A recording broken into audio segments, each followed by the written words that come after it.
à toutes et à tous, le café littéraire, ça débute maintenant. Le principe reste le même. Ce sont des autrices et des auteurs réunis ici au Salon du Livre et de la Presse Jeunesse de Montreuil. Ils sont réunis autour d'un thème. Et aujourd'hui, eh bien, nous nous intéressons au corps qui hante la mythologie et que nos invités ont décidé de questionner. Il est temps, en fait, de redonner un petit peu aux femmes et déesses de la mythologie la place qu'elles méritent. Pénélope, c'est le courage incarné plutôt que l'image un petit peu figée de la femme au foyer qui attend son Ulysse de Marie. Et que dire encore d'Artémis, peut-être une des pionnières de l'écoféminisme.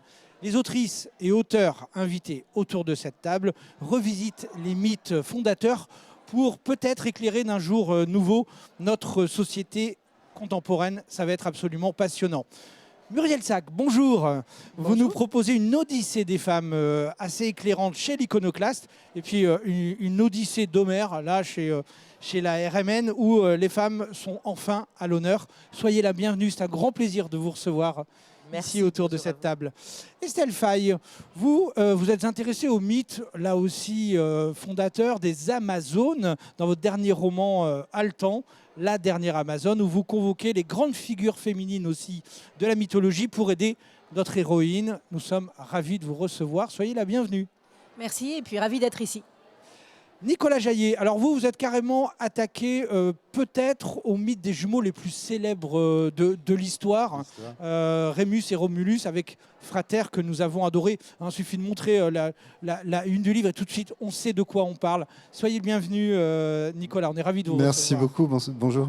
Et enfin du théâtre avec vous, Stéphane Biens, qui vous êtes emparé, vous, du mythe de Méduse dans Le goût du sel, un regard moderne et touchant sur le harcèlement. Bonjour, on est aussi ravis de vous avoir autour de cette table. Bonjour. Et alors vous connaissez aussi le principe du café littéraire. En fait, moi, mon travail s'arrête à peu près là. Je pourrais partir puisqu'il y a Faustine qui est à mes côtés. Faustine, c'est ma consoeur du jour. Bonjour. À chaque émission, un lecteur, une lectrice a lu pour sa classe, a préparé des questions. C'est un vrai travail de journaliste, hein, Faustine. Oui, d'accord. Oui, tu as tout lu. Oui. Tout écrit, tout analysé, tout corrigé. Tout... Avec ma classe. Avec ta classe, voilà. Et tu as donc des questions à poser à tous les auteurs et autrices autour de cette table. Oui. D'où viens-tu, Faustine? Raconte-nous un petit peu. Donc, j'habite le 10e arrondissement de Paris et je suis au collège Valmy avec, en classe de 3e A qui est là du coup. D'accord, donc le brevet à la fin de l'année. C'est ça. Hein, quelle lectrice es-tu? Je lis un peu de tout, mais j'ai une préférence pour les romans. Pour les romans quoi J'aime bien tout ce qui est histoire et autres. Ah, c'est pas mal ça. Ça peut nous aider pour aujourd'hui, un peu d'histoire. Oui, un peu. Hein, la mythologie, ça te... Beaucoup. Ouais. Toi aussi, tu trouves qu'il y a un peu trop de mecs musclés dans la... Oui. Peut-être un peu trop? Peut-être un peu trop. On va essayer de voir ça tout au long de l'émission. En tout cas, ça c'est sûr qu'on va le voir tout de suite avec Muriel Sac. Vous êtes autrice, poétesse, éditrice de l'une des plus grandes spécialistes, je pense, de la mythologie grecque. On vous connaît bien sûr avec les feuilletons que tu connaissais. Oui. Tout de suite, tu m'as dit, ouais, les feuilletons, moi je connais. Oui, c'est ça. Je les ai lus quand j'étais petite. Et on en compte une centaine maintenant, hein, sortis. C'est ça, non? 5 feuilletons de 100 épisodes. Oui, 5 feuilletons. Il y avait un 100, mais il était mal placé. Oui, mais ça fait 500 épisodes quand même. Oui, c'est pas mal, hein, c'est pas mal. Alors, vous nous proposez l'Odyssée des femmes, donc chez l'Iconoclaste. C'est une relecture passionnante en fait des grands mythes sous le prisme donc des femmes. Alors non, les déesses, reines et femmes de héros ne font pas de la figuration. Elles sont pas là pour mettre en valeur les exploits de leur mari. Elles ont bien d'autres choses à nous raconter. Il est temps de réécrire cette histoire. C'est ce que vous faites avec brio en renversant la table et le regard. Faustine, qu'en as-tu pensé? Donc nous, on a vraiment apprécié ce livre pour sa richesse. Il y a beaucoup de mythes qui sont décrits, et son nouveau regard est surprenant et on ne s'attendait pas forcément à ça. Et on ne sait pas parfois s'il s'agit d'un documentaire ou d'un roman ou autre. Et donc notre première question, c'était dans quelle catégorie rangeriez-vous ce livre, vous? Alors, c'est un documentaire, c'est une analyse, qu'est-ce donc? Alors, je crois que c'est pas ni l'un ni l'autre, en fait. C'est pas un documentaire, c'est pas une analyse. Je raconte, moi, mon propre regard, mon évolution de regard. Ça fait 20 ans que je travaille sur les mythes, avec le feuilleton d'Hermès pour commencer. Et j'ai voulu raconter comment, moi aussi, je m'étais trompée sur la place des femmes et des déesses dans ces mythes. Donc, elle est plutôt dans la fiction quand même. Je sais pas, c'est vrai que c'est un livre hybride en fait. Vous dites que vous vous êtes trompé. À quel moment vous vous êtes rendu compte que vous aviez une lecture, allez, je vais employer le mot, une lecture quoi, patriarcale de la mythologie? Ça lui va bien ce mot patriarcal. En fait, ce sont les hommes qui nous ont raconté cette histoire depuis toujours, qui nous l'ont raconté évidemment dans les textes, qui nous l'ont raconté parce que moi j'ai baigné dans les peintures, dans les sculptures, et c'était toujours les hommes. Et c'est là où effectivement, malgré moi, j'ai acquis une image de ces héroïnes faibles et sans défense et de ces déesses là aussi raffinées, féminines, mais qui font pas grand-chose. Et puis au fil de... Quand on travaille, quand on rentre dans l'histoire, petit à petit, je me suis aperçue que c'était absolument pas ça.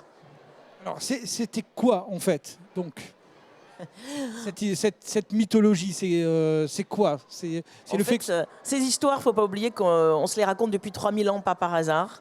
Et elles sont peuplées de femmes, de déesses, d'héroïnes, qui ne se laissent pas marcher sur les pieds et qui ont chacune des tempéraments forts et qui font avancer l'histoire, les histoires. Ce sont jamais des victimes. Elles préfèrent être cruelles que victimes. Et en réalité, elles ont vraiment, tout autant qu'elles sont, du pouvoir. Et ce qui est très intéressant, c'est qu'elles nous offrent des multiples facettes du féminin. Elles ne nous offrent pas un modèle. Elles nous permettent de choisir le genre de femme qu'on veut être. Et à quelle tranche d'âge s'adresse ce livre? Parce que vous revenez sur vos feuilletons qui sont pour des plus jeunes, mais ce livre, on a plus l'impression que c'est nous qui devons le lire. Alors moi j'ai toujours du mal avec les tranches d'âge parce que tu vois les feuilletons effectivement s'adressent aux plus jeunes mais aussi aux plus grands. Il y a même des adultes qui les lisent tout seuls. Et là de la même manière ça s'adresse aux adultes et aux jeunes adultes, mais en réalité pour vous c'est très bien aussi. D'accord. Et vous pensiez vous adresser plus particulièrement aux filles ou aux garçons en écrivant? Est-ce que vous aviez une idée de ça? Alors non, j'espère bien que je ne m'adresse pas qu'aux filles. Les garçons aussi vont venir chercher des choses là-dedans. Déjà, parce que faire avancer le regard qu'on porte sur les femmes, on ne le fera pas toute seule, nous. Hein. On a besoin d'eux. Donc évidemment que ça s'adresse aussi aux hommes et aux garçons. D'accord. Oui, ça s'adresse à moi. Moi, ça m'a intéressé parce que j'ai redécouvert aussi, franchement, plein de choses. Dans le même esprit que le livre aussi de Titu Lecoq sur les femmes oubliées de l'histoire, bien sûr. Grandes oubliées de l'histoire. On est dans cette relecture-là de l'histoire. Moi, j'avais juste une petite question. La différence entre un mythe et une fable, c'est pas la même chose, hein? Mais le mythe, en fait, vous donne des explications des origines des choses. La fable, elle va à la fin vous donner une morale, vous dire quoi penser. Le mythe vous dit jamais quoi penser. Le mythe, pour moi, en tout cas, mon interprétation de ces histoires, et certainement c'est pour ça que ça les intéresse autant les jeunes, et comme nous aussi d'ailleurs, c'est quelque chose qui va nous confirmer qu'on a raison de se poser cette question. Sur la vie, la mort, le bien, le mal, enfin, et comment est né le jour et comment est née la nuit, et aussi sur tout ce qui nous anime. Donc ça nous renvoie finalement à notre intime, particulièrement sur la question des filles et des garçons. Et donc, vous parlez surtout des mythes grecs. Et est-ce que vous pensez que le monde actuel aujourd'hui est multiculturel? Et est-ce que vous pensez que les mythes antiques, grecs et romains, sont ceux qui représentent le plus notre monde? Je ne sais pas s'ils représentent le plus notre monde, mais c'est nous sommes basés sur cette culture-là. Donc c'est peut-être ceux qui infusent le plus dans le monde dans lequel nous vivons.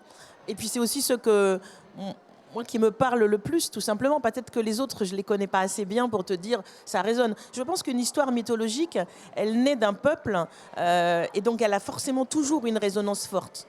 Simplement, pour moi, ce sont les mythes gréco-romains qui sont les nôtres. D'accord. Justement, peut-être pour illustrer ça, sur la modernité en fait des mythes, je voudrais qu'on fasse un petit focus sur Cassandre, qui est l'oracle qui n'est jamais cru. Nous sommes bien d'accord. Et vous faites un parallèle quand même sur les violences qui sont faites aux femmes et sur les témoignages de l'après MeToo, où on a beaucoup remis en cause, en tout cas certains ont voulu remettre en cause la parole des femmes lors des agressions. Vous faites un parallèle. Est-ce que vous essayez de le rentrer un petit peu au pied de biche, ou alors vraiment c'est une vraie réalité, c'est quelque chose qui nous court comme ça tout au long de notre histoire? En fait, il n'y a pas besoin de plaquer le féminisme d'aujourd'hui sur les mythes, parce que c'est déjà à l'intérieur. C'est-à-dire que je ne vais pas réinventer quelque chose. Cassandre, c'est vraiment celle qu'on ne croit pas. Elle a une parole qu'on ne veut pas entendre. Donc c'est la parole politique, en l'occurrence pour Cassandre, mais pas seulement. Donc c'est cette femme qui sait, qui a quelque chose à dire, et éternellement, parce qu'elle a été condamnée à cela par Apollon, parce qu'elle a refusé Apollon, tout de même, c'est déjà une femme qui dit non, et parce qu'elle a dit non à un homme, en l'occurrence à un dieu, elle est condamnée à ce qu'on ne la croise jamais. Mais cette parole qu'on ne croit pas et qu'on ne veut pas entendre, je trouve ça tellement contemporain, pour moi, ça a été une évidence. Chacune d'entre elles, en fait, c'est comme ça. C'est un écho à aujourd'hui, à l'intérieur de l'histoire elle-même. Je n'ai pas réécrit Cassandre. J'ai juste mis un focus. Le pas de côté, voilà, qui permet voilà. d'analyser Cassandre, aujourd'hui, il faut qu'on l'écoute, il faut qu'on la croie quand elle parle. Une question, Faustine, aussi sur l'Odyssée d'Homère, que vous réinterprétez aussi, en tout cas en mettant en avant les figures féminines. Donc nous, on a été attirés par la couverture et les illustrations de Catel et les promesses de la 4e de couverture qui nous vous nous dites Muriel Zack et Catel Müller mettent en lumière les figures féminines qui peuplent cette épopée. Et nous connaissons tous l'Odyssée, une nouvelle approche, ça ne pouvait qu'attiser notre curiosité. Et pour vous, qu'est-ce qu'apportent les illustrations de Catel ? Mais là, c'est un travail à deux que nous avons fait en nous disant que tout le monde croit connaître l'Odyssée et puis on aime notre cher Ulysse, mais que sans Ulysse, sans les femmes, Ulysse il serait arrivé à rien du tout. Donc on a vraiment décidé de mettre en valeur Calypso, Circé, Nausicaa et bien entendu Athéna, qui est sa protectrice, et encore plus bien entendu Pénélope, puisque sans Pénélope, il n'y a pas d'Odyssée. D'accord, mais du coup, pourquoi vous avez gardé l'épisode avec Polyphème, le cyclope ? Oui, alors on en a discuté. Il faut bien un homme de temps en temps aussi, Faustine, dis donc. On en a discuté. Il y a aussi les épisodes qui concernent Télémaque, son fils. Mais c'est simplement parce que on ne peut pas non plus... on ne peut pas garder un seul regard dans les aventures que vit Ulysse. Il y a aussi cette histoire très connue avec le Cyclope. Et là, effectivement, les femmes n'interviennent pas. Ça vous a choqué ? C'est juste qu'on s'est posé la question, du coup, pourquoi lui au milieu des autres ? Et vous avez sorti un autre livre précédemment intitulé Le feuilleton d'Ulysse. Et qu'est-ce qui vous fascine autant chez lui ? Ulysse, c'est le premier naufragé en Méditerranée. Ulysse, il n'avait pas du tout envie de partir à la guerre. Il a même tout fait pour ne pas partir à la guerre. Et c'était pas un marin. Alors on a la tête pleine d'un poème heureux qui, comme Ulysse, a fait un beau voyage. Mais Ulysse, il n'a pas fait un beau voyage. Et il n'avait pas du tout envie. Il voulait rentrer chez lui. Donc ce que j'aime chez Ulysse, c'est pas sa force, c'est sa fragilité. Alors on connaît Ulysse aux 1000 ruses, etc. Mais c'est pas cette partie-là de lui qui me plaît. C'est aussi un homme qui se pose des questions avec honnêteté. Et par exemple, dans ce livre-là, on a repris avec bonheur le moment où Calypso lui propose de rester avec elle pour toute sa vie et qu'il devienne immortel, éternellement jeune, et qu'il refuse, qu'il préfère retrouver sa femme qui a vieilli, qui a des rides, qui va mourir comme lui. Voilà, c'est un homme, je trouve, qui méritait, mais dans son rapport aux femmes et dans son rapport au monde, il est très contemporain. Et puis quand il revient à Ithaque, il dit à sa femme, c'est toi Pénélope aux 1000 ruses. Voilà, il reconnaît la place de son épouse. Il reconnaît la place et il sait qu'en fait, toute cette odyssée n'a qu'un seul but, c'est de raconter le monde à sa femme. D'ailleurs, quand il va aux enfers, il rencontre l'ombre de sa mère et sa mère lui dit. Elle lui dit, retiens bien tous les secrets du monde pour les dire à ta femme. Et sans Pénélope, tout le monde aurait oublié Ulysse.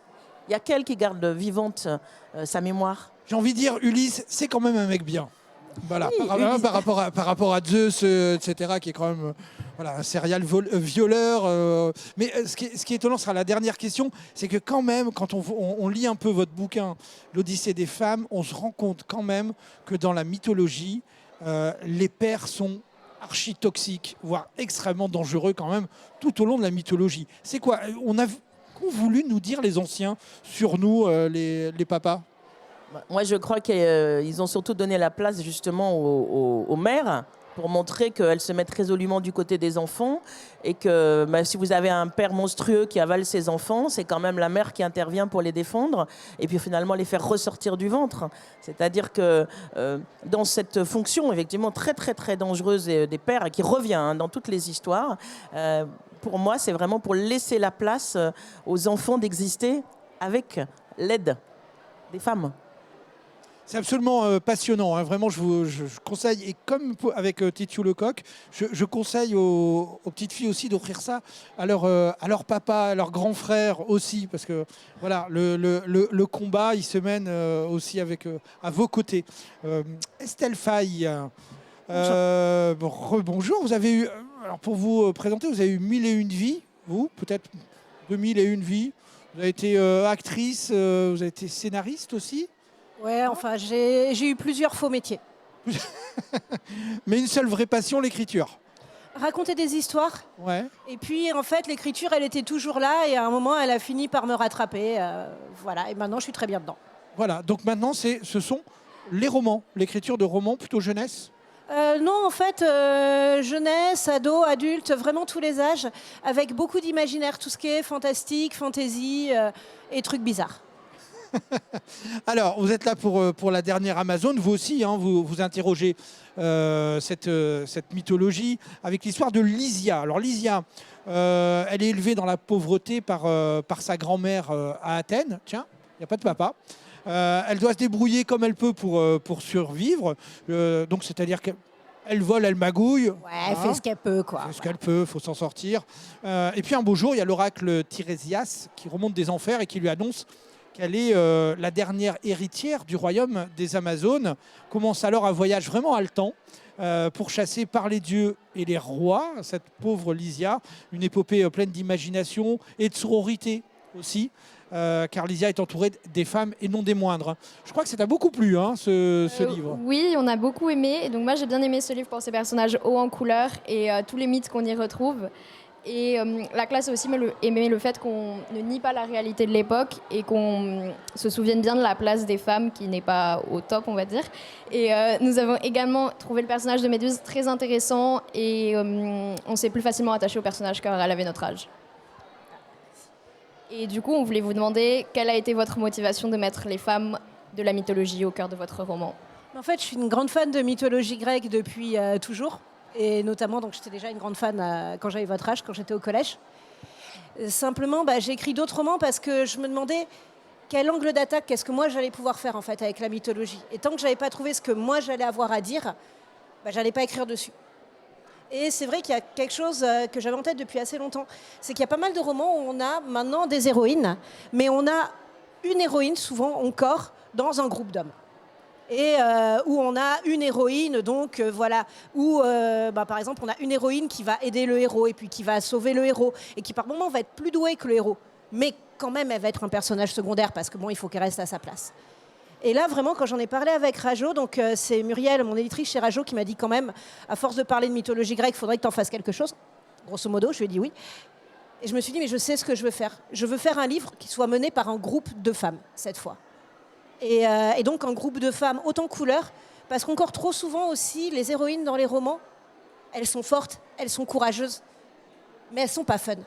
Elles n'ont pas le droit, en fait, par moment, d'avoir des défauts qui sont cool chez les mecs et qui sont encore considérés comme un peu problématiques quand même chez les femmes. Et donc voilà, je voulais ça, je voulais des héroïnes de tous les âges, qui avancent ensemble. Voilà, Lysia, elle a une grand-mère qui est pas très maternelle, on va dire, on est d'accord, mais qui a d'autres qualités aussi, quoi. Et voilà, il y a plein de personnages de vieux guerriers bourrus dans les romans qui ont des caractères détestables mais qu'on aime bien quand même. Il n'y a pas assez de vieilles guerrières bourrues qui ont des caractères détestables et qu'on aime bien quand même. Donc là, il y en a. Voilà. Et c'était ça en fait que j'avais envie de faire. C'était vraiment des filles ensemble et qui vont justement faire leur aventure et reprendre leur destin en main et devenir des héroïnes, mais pas comme des mecs deviendraient des héros. Trouver ce qui est pour elles leur version de l'héroïsme. Parce qu'on n'est pas obligé en fait de devenir des héros comme les hommes. On peut trouver notre propre voie. Et ça, c'est vraiment ce que j'avais envie d'explorer.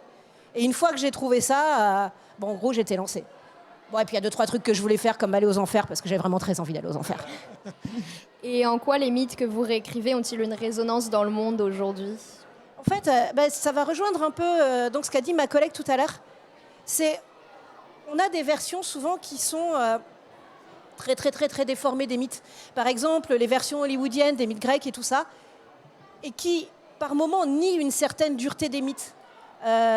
Si on prend, et pourtant j'adore, je veux dire, mais les films autour de Jason, les Argonautes, Méduse dans les films, c'est juste un monstre qu'il faut terrasser en fait. Arrêtons-nous sur Méduse, s'il vous plaît. Pourquoi Méduse, qui a ce rôle extrêmement important tout au long de votre livre? Parce que c'est vraiment archétypal de ça en fait. C'est-à-dire que Méduse... Alors rappelons-nous, c'est une femme sans corps. Oui, en plus. C'est-à-dire que, voilà, à force, il ne reste plus que sa tête donc à la fin de son histoire.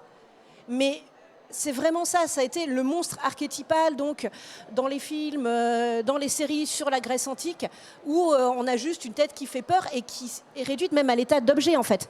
C'est un objet dont va se servir vraiment le héros, mais c'est même plus un personnage à la fin. Et lui rendre ce statut non seulement de personnage, mais de personne, ça me paraissait vraiment important et c'est quelque part au cœur de ce que je veux faire. C'est-à-dire retourner vraiment aux sources des mythes et voir qu'aux sources des mythes, c'est plus complexe, c'est plus sombre. Et il n'y a pas en fait à moderniser les mythes. Il y a à revenir aux sources des mythes et quelque part, ces sources, elles vont parler effectivement à l'humanité telle qu'elle est. Donc, ce qui veut dire qu'entre les sources, alors je vous pose la question à toutes les deux, donc entre les sources du mythe et la relecture par les hommes, vous faites une liste des grands traducteurs des mythes, il n'y a que des hommes, d'accord. Donc en chemin, comme ça, on a pollué, on a sous-estimé le rôle des femmes pour se faire mousser, quoi, nous les gars, avec nos gros muscles, et faire encenser la virilité, le courage, la guerre. C'est pas une intention machiavélique, hein. C'est juste naturel pour les hommes, j'imagine, d'avoir tiré la couverture à eux. Oui, et puis aussi, ce qu'il y a, c'est que chaque période va relire les mythes avec sa propre grille de lecture. Et on voit ça aussi, par exemple, donc, pour un autre roman, je travaillais sur les mythes vikings, et comment les mythes vikings ont été relus dans la grille de lecture du christianisme, qui en a fait justement un panthéon très manichéen en noir et blanc, alors que c'est le christianisme qui a amené ce manichéisme dans les mythes vikings qui n'existe pas à la base. Et c'est pareil en fait, au fil des réécritures en pièces de théâtre, en films, etc., on a amené des grilles de lecture qui sont celles donc, du théâtre classique, puis celles du cinéma hollywoodien, sur des mythes grecs qui ne sont pas ça à la base. Donc c'est aussi comment chaque époque amène sa lecture. Mais on le voit aussi quand on s'intéresse par exemple à l'histoire de Roméo et Juliette, je pense que ça parle à pas mal de gens dans la salle. Voilà, et l'histoire de Roméo et Juliette a plein de versions. Et chaque version va amener une écriture différente du mythe, qui n'est pas celle des sources. Et maintenant, je pense qu'aujourd'hui, il y a vraiment cette volonté de rechercher les sources des mythes, mais les sources historiques aussi. Par exemple, Athènes, au début du roman, elle n'est pas blanche. Parce qu'Athènes, ce n'est pas une ville blanche. Et maintenant, on le sait, c'est une ville qui est colorée. Les statues, elles sont peintes. Donc c'est revenir à tout ça, en fait, qui m'intéresse à fond. Et je fais beaucoup de romans avec des inspirations historiques. Et on s'aperçoit toujours que l'histoire est plus complexe et donne plus de place aux femmes que les visions qu'on en a longtemps eues, en fait. Et pourquoi, dans ce roman, remettez-vous en question le pouvoir des dieux, qui ne sont pas les gentils dans l'histoire et pourquoi Lysia est-elle du côté des monstres? Parce que c'est aussi à côté, donc j'écris de l'horreur. Je suis une grosse fan de films d'horreur. Et mine de rien, les monstres... la littérature d'horreur, le cinéma d'horreur, ça fait partie du premier champ qui a donné une voix à des femmes qui ne rentraient pas dans les normes, mais aussi, par exemple, à des minorités qui n'étaient pas vraiment représentées. Par exemple, la littérature d'horreur, notamment vampirique, c'est une des premières littératures où vraiment on a pu avoir des personnages queer, des personnages LGBT qui apparaissaient à une époque où elles avaient limite pas le droit d'être dans le champ littéraire, en fait. Et pareil pour des femmes qui voulaient être plus libres aussi. Ou par exemple, la littérature gothique, c'est la littérature qui, au 19e, a donné une vraie place aux autrices. Et on l'oublie, par exemple, mais l'autrice la plus vendue, enfin l'auteur-autrice, la personnalité littéraire la plus vendue du 19e, c'est une femme qui écrit de la littérature gothique et qui est super méprisée par l'intelligentsia en France parce qu'il y a des choses qui n'ont pas trop changé. Et donc, les monstres, très souvent, c'est juste les personnes, et notamment les femmes, qui ne rentrent pas dans les codes d'une société. Et évidemment, de nos jours, si on veut faire bouger un peu ces codes, et donner une voix à des femmes et à des personnages qu'on n'a pas eu avant, on est du côté des monstres en fait. Et les seuls dieux bienveillants sont des déesses. Est-ce un hasard? Alors, Non, je pense pas, mais on va laisser. Alors, c'est pas tout à fait les seuls, parce qu'il y a quand même un dieu que j'aime beaucoup, et c'est quelque chose dont on n'a pas trop parlé, que j'aimerais juste aborder très vite, c'est qu'il n'y a pas que l'image des femmes à faire changer. Il y a l'image des hommes aussi. Parce que, mine de rien, les hommes, être réduits à cette case de héros musculeux avec des gros muscles qui, quand même, va un peu écraser tout le monde autour de lui, je suis pas sûre que ça leur plaise à tous. Et qu'ils se reconnaissent tous dans cette image-là. Messieurs, je sais pas, qui sont autour de la table. Voilà. De côté Hercule, qu'est-ce que vous en pensez? Moi, je pratique le culturisme de façon intensive et ça me dérange absolument pas. Non, mais à ce propos, on peut parler d'un progrès entre déjà l'Iliade et l'Odyssée. Dans la tradition situe à une dizaine d'années entre l'Iliade et l'Odyssée. Et l'Iliade, c'est des récits d'affrontements entre héros qui se tapent dessus. Et sur le plan narratif, c'est pas très intéressant. Et Ulysse, c'est déjà un progrès parce que justement, la ruse, c'est un peu le moyen du faible pour triompher du plus fort. En tout cas, sur le plan narratif, c'est déjà un peu plus riche. Un peu moins de muscles, un peu plus de cerveau. En 10 ans, on a fait un progrès narratif extraordinaire. Et peut-être aussi que même dans l'Iliade, le plus grand des héros de la guerre de Troie, c'est un grand héros parce qu'il pleure. Achille passe son temps à pleurer. C'est parce qu'il y a les larmes d'Achille que Achille est le plus grand héros. Et ça, par exemple, on l'a dilué au fil des siècles. Mais pourtant, c'est déjà pour revenir aux sources, comme tu dis, et remettre les hommes aussi à un bon endroit. Ça, par exemple, je trouve que c'est important de le dire. D'accord, les héros peuvent pleurer. Ça, c'est après le titre d'un livre presque. Hein. Les héros pleurent aussi. On va prendre la question d'Antoine, puisque vous avez travaillé au sein de votre classe et tu avais une question à poser à tous les auteurs. Nous t'écoutons, Antoine. En gros, c'est quel est votre rapport personnel au mythe?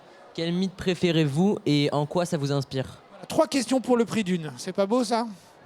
Qui veut commencer? Alors, quelle question. On n'aura pas fini de l'émission pour y répondre. J'aime tout. Mais même dans le... En fait, voilà, je vais faire mon coming out. J'ai grandi avec Marvel. Voilà. Bon, je peux sortir. Mes héros, c'était Spider-Man et tout ça. Et Spider-Man, c'est aussi, dans la BD d'origine, c'est un étudiant un peu à la loose. Il n'arrive pas à passer ses examens, etc. Il est tout le temps en train de galérer. Et en même temps, il est Spider-Man. Et même en tant que héros, il est poursuivi par la police. On l'accuse de crimes qu'il n'a pas commis. Voilà. Donc, je trouve qu'il y a une continuité. J'espère qu'on aura l'occasion d'y revenir.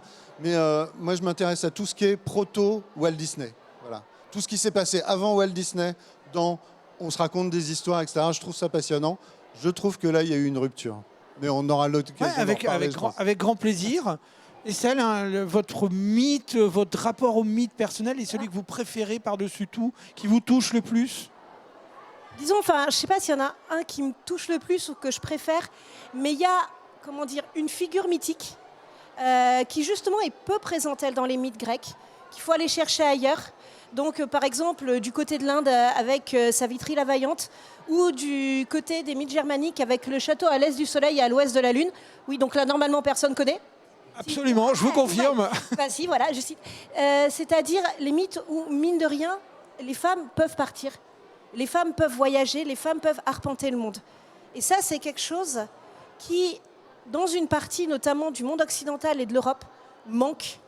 Et manque encore, même aujourd'hui, quand on parle des séries, par exemple, quand on parle des cultures télévisuelles, on est encore très souvent dans, grosso modo, 3 archétypes féminins. Donc, il y a la jeune fille qui, elle, peut partir à l'aventure. Ok, elle a ce droit-là, maintenant. Mais après, dès que les femmes vieillissent un peu, elles ont un recul. Et on ne les voit plus vraiment au premier plan. Et elles restent, en gros, chez elles, dans leur auberge, dans leur grande tour d'ivoire. C'est des reines, c'est des magiciennes, c'est ce qu'on veut. Mais très rarement, en fait, on les voit arpenter le monde. Et ça, c'est ce qui me touche beaucoup dans certains mythes.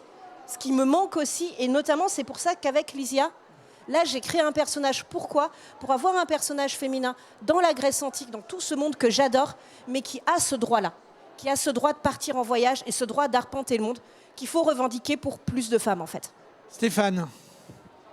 Moi, j'aime beaucoup la mythologie, tout ça. J'étais à votre âge et même encore maintenant. Moi, il y a l'histoire d'Ulysse, moi, qui me touche beaucoup. Qu'est-ce qui vous touche chez Ulysse Chez Ulysse, c'est qu'il utilise la ruse, comme vous disiez, que c'est pas un héros musclé dans lequel je me reconnais pas, ou je me reconnaissais pas, je me reconnais toujours pas. Et voilà, et puis j'aime sa trajectoire, son rapport avec son équipage, sa façon de déjouer les obstacles qui lui arrivent. Je trouve ça assez... enfin, moi, ça me porte. Voilà. Et Muriel? Moi, je suis tombée dans les mythes. Mon premier livre, Contes et légendes du monde grec et barbare, j'avais 8 ans. Et ça racontait la guerre de Troie, etc. Et je ne suis jamais partie de là. Je pense qu'un de mes mythes préférés, mais on va peut-être en parler plutôt à la fin, c'est Antigone, on y reviendra. Mais il y a un mythe, moi ils me touchent tous, mais il y a un mythe que je trouve très utile pour aujourd'hui, c'est Prométhée. Parce que Prométhée, c'est notre papa à tous, c'est lui qui crée les hommes. Il les crée en les mettant debout et en leur faisant dresser la tête et surtout rester toujours debout. Quelque part, il y a déjà on défie les dieux.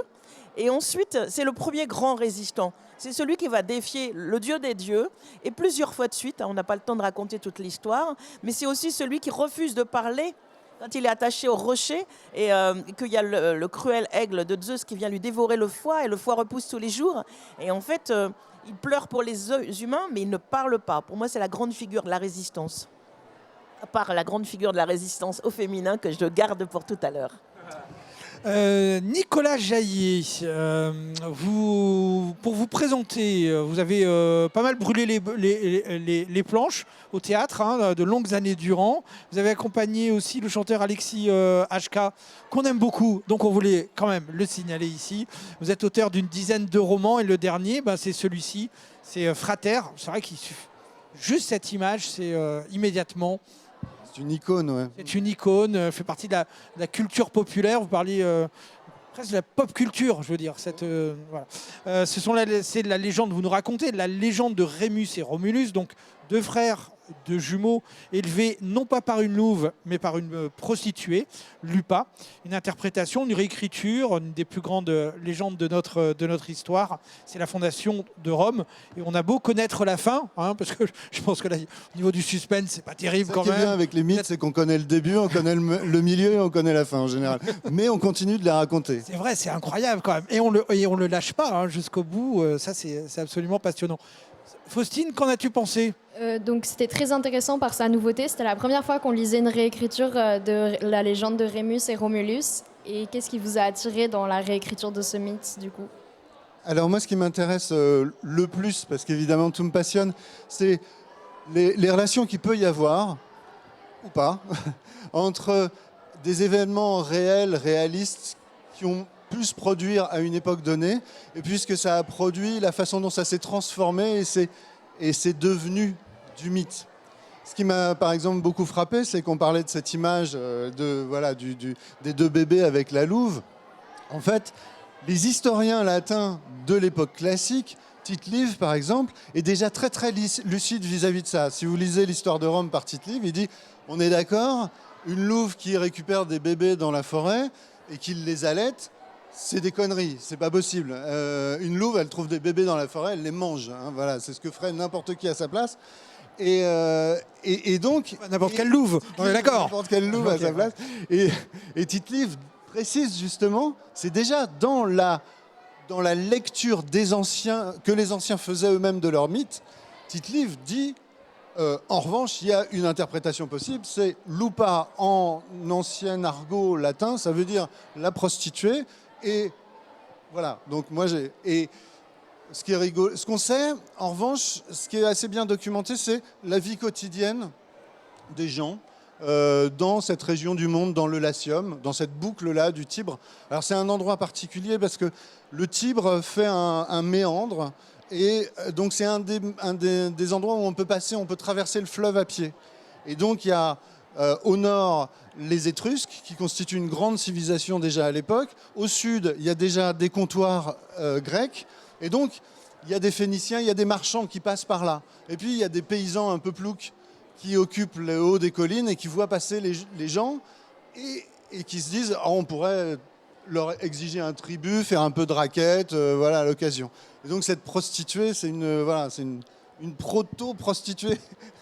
Voilà, c'est un des personnages de ce Latium là, du début du milieu du 8e siècle avant Jésus-Christ, qu'on connaît un peu, mais voilà.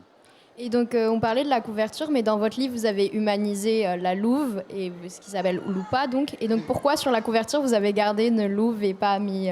Alors, je vous remercie beaucoup de cette question. C'est du marketing pur et dur. Exactement. Exactement. Non, mais c'est une très bonne question, parce qu'effectivement, le livre a été construit contre cette image, mais c'est un choix de marketing, voilà, dont je renvoie la responsabilité pleine et entière à mon éditrice. On ne m'a pas posé la question. Donc, merci de rétablir. Vous l'auriez pas choisi cette image, mais non, c'est pas possible de pas la. Plutôt c'est pas. compliqué. Mais alors, c'est vrai que là, l'argument marketing est tellement fort que je m'incline. Je suis tellement nul dans ce domaine que voilà. Bon. Je voudrais que vous nous racontiez, parce que en fait, ces deux gamins, Romus et Romulus, vont être rejoints par toute une bande de gamins. Allez, on pourrait dire, si on situait l'action aujourd'hui, ça pourrait donner quoi, l'histoire du printemps, le renouveau, le sacre du printemps? C'est une bande de jeunes délinquants. Donc nous, dans nos quartiers, on a des jeunes délinquants. Qu'est-ce qu'on en fait? Voilà, on les expulse. Voilà. C'est ce qu'on faisait. Donc c'est une tradition qui existait probablement à l'époque, qui s'appelait le Ver Sacrum, le printemps sacré. Quand une saison avait été mauvaise, qu'on avait peur de manquer de nourriture, on consacrait au dieu Mars toute une bande d'adolescents de votre âge à peu près. Et donc évidemment, on choisissait les plus turbulents, ceux dont on avait envie de se débarrasser, et on les consacrait à Mars. Mais alors les consacrer à Mars, ça veut dire qu'on les envoyait au début du printemps sans nourriture, sans armes, se débrouiller dans la nature. Et en général, on les revoyait plus. Et on leur donnait la mission d'aller fonder une ville. Mais parfois, il est possible que ces adolescents aient trouvé le moyen de survivre et fonder une ville. Et il ne faut peut-être pas s'étonner si le premier geste de civilisation de cette ville fondée par des exclus a été de se révolter contre Albe la Longue, qui était la ville qui les a exclus. Un mythe donc d'homme, hein, masculin, mais quand même celui qui gagne quand même. C'est pas le plus fort, c'est le plus intelligent. Oui. C'est Romulus qui gagne. Oui, c'est un peu le manipulateur aussi, et c'est celui qui construit, c'est celui qui pense à construire sa propre légende. Ça m'a aussi pas mal intéressé. C'est que Romulus et Rémus, justement par politique, construisent eux-mêmes leur légende, s'inventent une origine divine, etc. Ça se construit. Qu'est-ce que ça sert comme mythe aujourd'hui, celui de la fondation de Rome? Ça éclaire quoi? Ça explique quoi de notre société aujourd'hui? C'est juste une histoire parmi d'autres, ou elle dit quelque chose sur la place des hommes, sur la jumelléité, sur... Alors moi, ce qui m'a plus intéressé, c'est le statut de l'enfance, en l'occurrence de l'adolescence. Je me souviens de la chanteuse Diams, qui disait à l'époque, vous étiez pas né, qui disait mais moi j'ai jamais tellement souffert de mon statut de femme, j'ai surtout souffert en tant que jeune. Et voilà, moi mes deux dadas, c'est les femmes et les enfants. Mais parce que c'est des personnages qui ne sont pas en situation de force, donc c'est forcément les plus intéressants. Ils vont s'en sortir autrement, quoi. Voilà. Parce que dans une situation de confrontation sur le plan de la force physique, ça n'a aucun intérêt, quoi. Superman est vachement fort, c'est pour ça qu'il va tous leur péter la gueule. Bon ben voilà, ça y est. On a commencé, on a fini l'histoire. Et ce qui me fascinait le plus, c'est le fait que c'est cette histoire de fondation, de civilisation. Ce que les anciens appelaient un templum, c'est un territoire tracé avec l'ombre d'un bâton. Donc c'est complètement immatériel. C'est le prêtre qui met un bâton dans la lumière du soleil, il dessine un rectangle. Et il dit, ça, ce sera un espace sacré, personne ne pourra pénétrer cet espace armés ou avec une intention violente, etc. Et ça, c'est la fondation d'une civilisation, d'une vie ensemble, à plusieurs. Et il y a une vingtaine d'années, ce qui est absolument rien à l'échelle de l'histoire de l'Antiquité, on a mis au jour sur le site du Forum romain un mur d'enceinte qui faisait 2-3 mètres de hauteur. Donc ce n'était pas un mur défensif, c'était un mur symbolique. Et quand on a fait la datation au carbone 14, on est arrivé à 750 avant Jésus-Christ à peu près. Et ça, c'est exactement la date que les anciens avaient retenue sans l'écrire. Pour la création. Parlant comme ça, par tradition orale, comme la date de la fondation de Rome. Donc ça veut dire qu'entre 750 et... On va avoir du mal à l'arrêter, Nicolas. Il est les premiers historiens, on a retenu cette date. Mais- Donc il y a toujours un lien entre ce qui nous est parvenu comme mythe et une réalité historique, quoi. Merci Nicolas. On se retrouve juste après. On va faire une petite pause avec la lecture, c'est du sport. Alors vous connaissez cette chronique qui nous accompagne toute la semaine. C'est au départ une création du Salon du Livre et de la Presse Jeunesse, illustrée par Violette Weiss. Et cette chronique, elle prend corps et forme grâce à 2 comédiens. Comment allier plaisir de lire et sport, vous allez voir, c'est assez particulier, surtout quand on fait une course de palmes. On se retrouve après.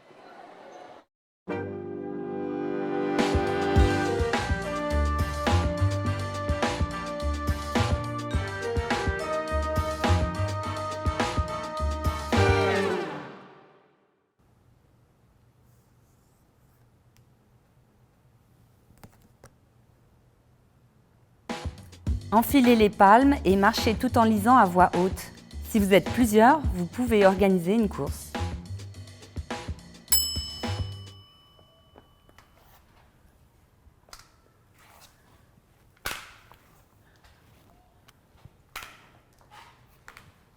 Sur la pointe des cieux.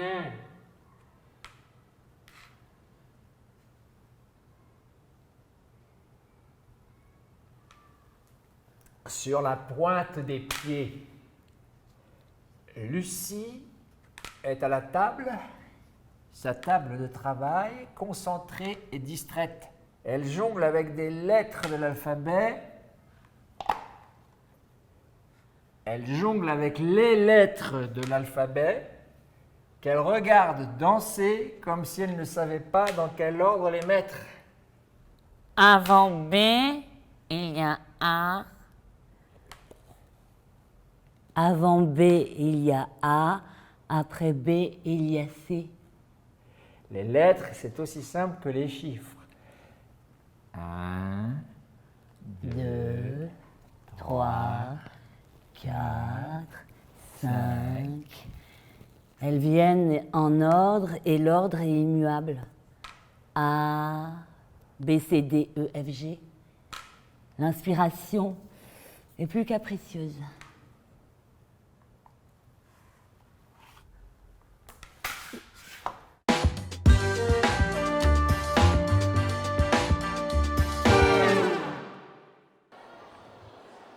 On parle des mythes, on parle de mythologie, mais nous parlons beaucoup de relecture de ces mythes aujourd'hui dans ce café littéraire avec nos invités. Stéphane Biens, vous êtes l'auteur du Goût du sel. Vous êtes auteur, comédien et marionnettiste. J'y tiens, vous allez nous expliquer un petit peu en quoi ça nourrit peut-être votre travail. Vous avez reçu le prix jeunesse des écrivains associés au théâtre en 2018 pour votre pièce Hématome. Alors vous nous présentez le Goût du sel. Qu'est-ce qui s'est passé entre Polo et Jelly? Ce sont ces 2 adolescents qui retrouvent leurs camarades de classe. Mais Polo, elle saigne du front. Il saigne du front, le garçon.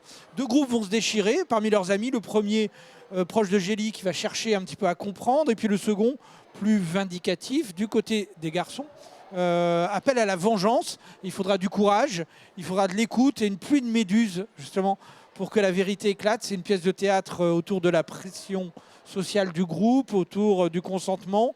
C'est subtil, mais le message, il est clair. Quand c'est non, c'est non. Faustine, ça t'a plu? Ça t'a intéressé? Oui, J'ai trouvé cette pièce intéressante par le fait qu'elle mêle réécriture de la mythologie, consentement et dénonciation du harcèlement scolaire, mais elle n'est pas d'un abord facile. Une camarade l'a lu après explication et a dit que c'était beaucoup plus clair.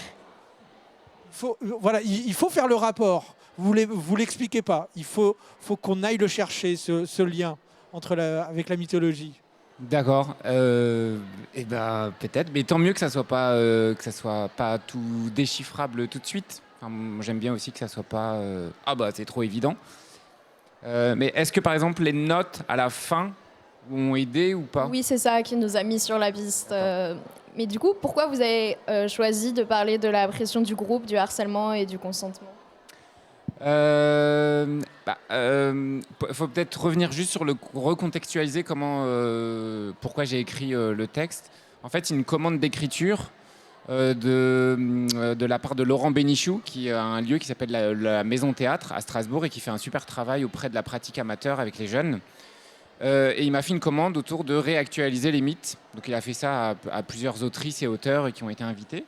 Il y a eu une version courte de ce texte-là, qui s'appelle « Ça ne fait que commencer ». Et quand il m'a dit réactualiser un mythe, j'étais là, ah c'est super, parce que comme je disais tout à l'heure, les mythes c'est quelque chose qui m'a toujours intéressé, mais j'étais bien embêté parce que j'étais inspiré par aucune histoire de tous ces mecs musclés, violeurs, pas très sympas, et tout ça. Et je disais, ah, mais comment raconter ça?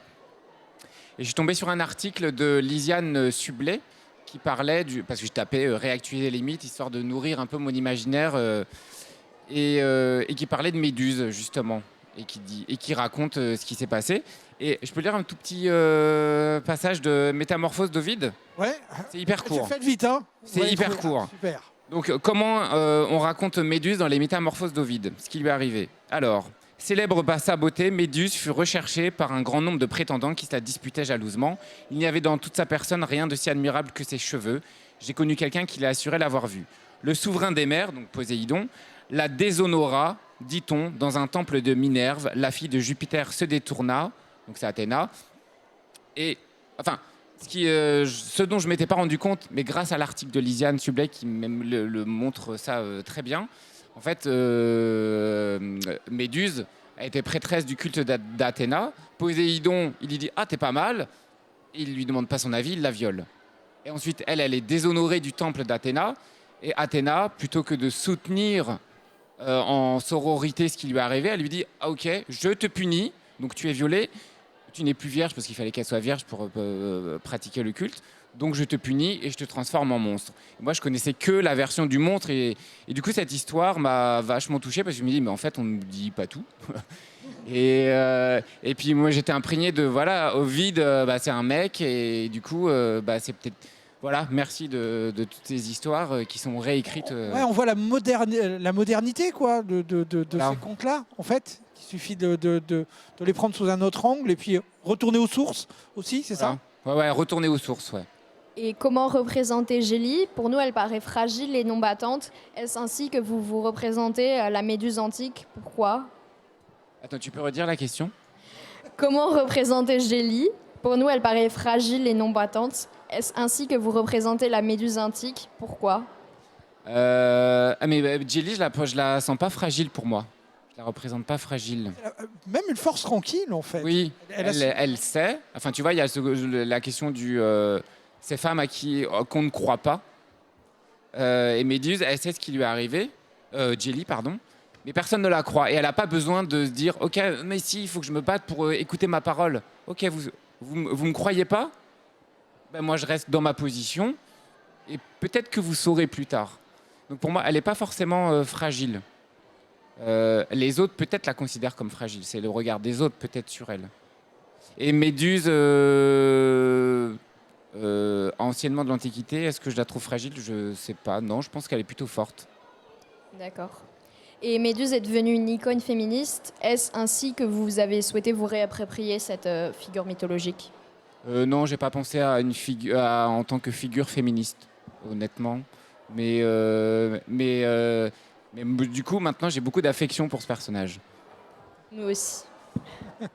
Tu connaissais ce mythe aussi de Méduse ou tu l'as découvert Oui, mais je l'ai redécouvert à travers toutes vos histoires. par rapport, et notamment le goût du sel. Je vous propose, si vous voulez bien, qu'on prenne le temps de faire un petit tour. On vous a demandé à chacun de ramener un livre qui vous a construit. On va commencer par Magdalena. Coucou Magdalena, ça va? Vas-y, lève-toi. Bon. Et explique-nous un petit peu le livre que tu as choisi avec ta classe. Moi, j'ai choisi Circé. C'est un livre que j'ai lu récemment et qui m'a beaucoup plu. Du coup, voilà, je me suis dit que c'était une bonne idée d'en parler parce que voilà. Et c'est marrant parce que j'ai lu Circé, après j'ai lu tous vos livres et c'est un peu, du coup, ça m'a réintroduit un peu dans ma période mythologie de quand j'avais 8-9 ans. Voilà. D'accord. C'était cool. Du coup, retour à la mythologie grâce à cette émission et nos invités. Un peu.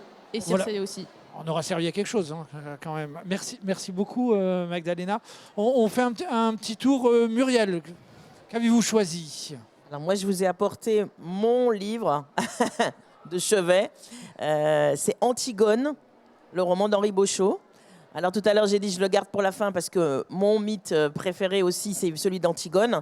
Antigone, dans ce roman, c'est là où elle est le plus vivante, le plus fort, enfin la plus forte. On connaît l'Antigone de Sophocle, l'Antigone d'Anouilh, enfin elle a été beaucoup racontée, notamment au théâtre.